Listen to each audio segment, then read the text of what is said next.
a destruição de Sodoma e Gomorra. Gente, Gênesis 19 e Mateus 18, tá bom?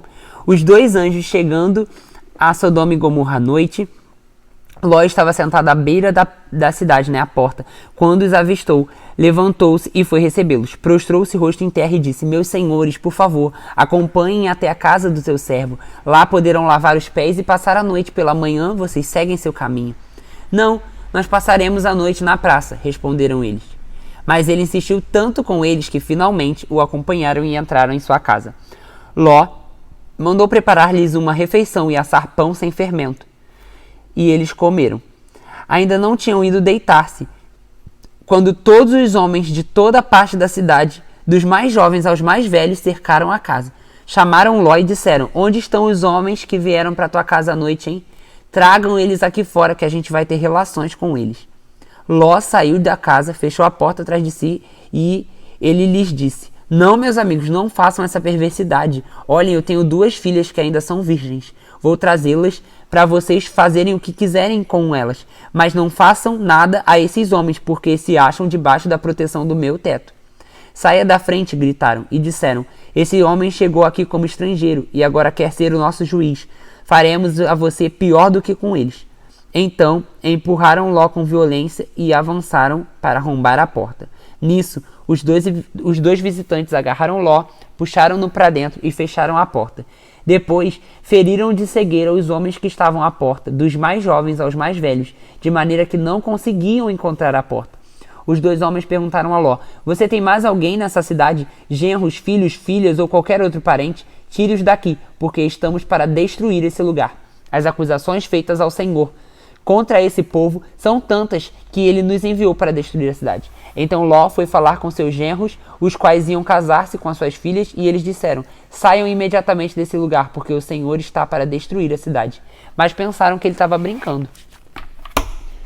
Ao raiar do dia, os anjos insistiam com Ló, dizendo: depressa, leve daqui sua mulher e suas filhas, ou vocês também serão mortos quando a cidade for castigada. Tendo ele hesitado, os homens agarraram pela mão, como também a mulher e suas filhas, e os tiraram dali à força e deixaram fora da cidade, porque o Senhor teve misericórdia deles.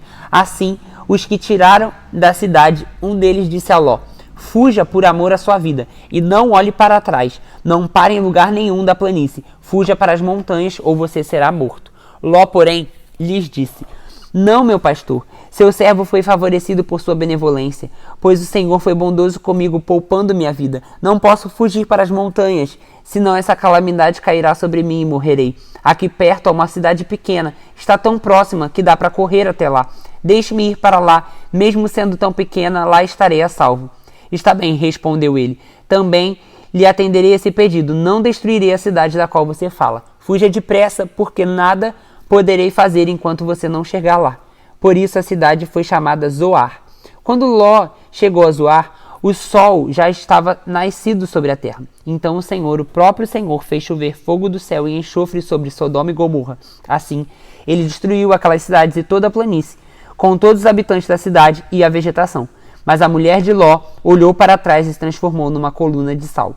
Naquela manhã seguinte, Abraão se levantou e ao lugar onde tinha estado diante do Senhor ele voltou e olhou para Sodoma e Gomorra por toda a planície e viu uma densa fumaça subindo da terra, como fumaça de uma fornalha. Quando Deus arrasou as cidades da planície, lembrou-se de Abraão e tirou Ló do meio da catástrofe que destruiu as cidades que Ló vivia. Ló partiu de Zoar com as suas 2 filhas e passou a viver nas montanhas, porque tinha medo de permanecer em Zoar. Ele e suas filhas ficaram morando em uma caverna. Um dia, a filha mais velha disse à mais jovem: nosso pai já está velho e não há homens na redondeza que nos possuam segundo o costume de toda a terra. Vamos dar vinho para o nosso pai e então nos deitaremos com ele para preservar a nossa linhagem.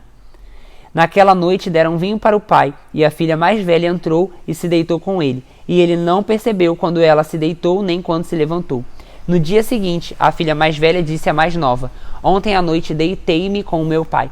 Vamos dar vinho também essa noite e você se deitará com ele, para que preservemos a linhagem do nosso pai. Então, outra vez deram vinho ao pai.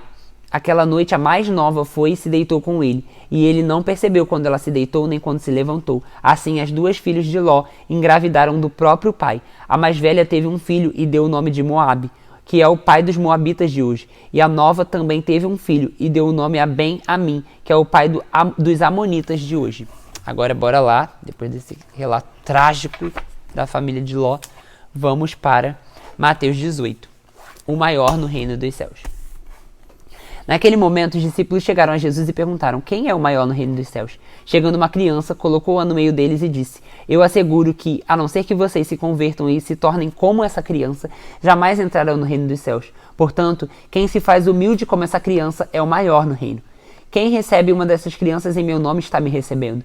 Mas, se alguém fizer cair no pecado um desses pequeninos que creem em mim, melhor seria amarrar uma pedra de moinho no pescoço e se afogar nas profundezas do mar. Ai do mundo por causa das coisas que fazem cair no pecado. É inevitável que tais coisas aconteçam, mas ai daquele por meio do qual elas acontecem. Se a sua mão ou seu pé fizer você tropeçar, corte-os e jogue fora. É melhor entrar na vida mutilado ou aleijado do que com 2 mãos ou 2 pés ser lançado no fogo eterno. E se o seu olho fizer tropeçar, arranque-o, jogue-o fora. É melhor entrar na vida com um só olho do que tendo os 2 olhos ser lançado no fogo do inferno. Cuidado para não desprezarem um só desses pequeninos, pois eu digo que os anjos deles dos céus estão sempre vendo a face do Pai Celeste. O Filho do Homem veio para salvar o que havia se perdido. O que acham vocês? Se alguém possui 100 ovelhas e uma delas se perder, não deixará as 99 no monte e indo buscar a que se perdeu? E se conseguir encontrá-la, garanto que ele ficará mais contente com aquela ovelha do que com as 99 que não se perderam. Da mesma forma, o Pai de vocês que está no céu não quer que ninguém se perca. Se o seu irmão pecar contra você, vá a sós com ele, mostre-lhe o erro. Se ele o ouvir, você ganhou o seu irmão. Mas se ele não ouvir, leve consigo mais 1 ou 2, de modo que qualquer acusação seja confirmada pelo depoimento de 2 ou 3 testemunhas. Se ele se recusar a ouvi-lo, conte à igreja. E se ele recusar a ouvir também a igreja, trate-o como pagão ou publicano. Digo a verdade, tudo o que vocês ligarem na terra será ligado no céu, e tudo o que vocês desligarem na terra terá sido desligado no céu. Também digo, se 2 de vocês concordarem na terra em qualquer assunto sobre o qual pedirem, isso será feito pelo meu Pai que está no céu. Pois onde se reunirem 2 ou 3 em meu nome, ali eu estou no meio deles. Então Pedro aproximou-se de Jesus e perguntou: Senhor, quantas vezes eu devo perdoar o meu irmão quando ele pecar contra mim?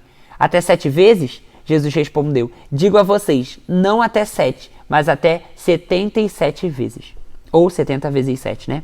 Por isso, o reino dos céus é como um rei que desejava acertar conta com os seus servos. Quando começou o acerto, foi trazido à sua presença um que lhe devia uma enorme quantidade de prata. Havia condições de pagar. O Senhor ordenou que ele, sua mulher, seus filhos e tudo que possuía fosse vendido para pagar a dívida. O servo prostrou-se diante dele e lhe implorou: tem paciência comigo, eu te pagarei tudo. O senhor daquele servo teve compaixão dele e cancelou a dívida e deixou ele ir. Mas quando o servo saiu, encontrou um outro conservo dele, que lhe devia 100 denários. Agarrou-o e começou a sufocá-lo, dizendo: pague-me o que você me deve. Então o seu conservo caiu de joelhos e implorou: tenha paciência comigo, eu pagarei você. Mas ele não quis, antes saiu e mandou lançá-lo na prisão até que pagasse a dívida. Quando os outros servos, companheiros deles, viram o que havia acontecido, ficaram muito tristes e foram contar ao seu senhor tudo o que havia acontecido. Então o senhor chamou o servo e disse: servo mau, eu cancelei toda a tua dívida, por que você me implorou? Você não deveria ter tido misericórdia do seu conservo como eu tive com você? Você não deveria ter misericórdia do seu conservo como eu tive com você? Irado, seu servo entregou... Irado, seu senhor entregou-o aos torturadores, até que pagasse tudo o que devia. Assim, também fará o meu Pai Celestial a vocês, se cada um de vocês não perdoar de coração ao seu irmão. É isso, gente. À noite a gente se vê para mais 2 capítulos.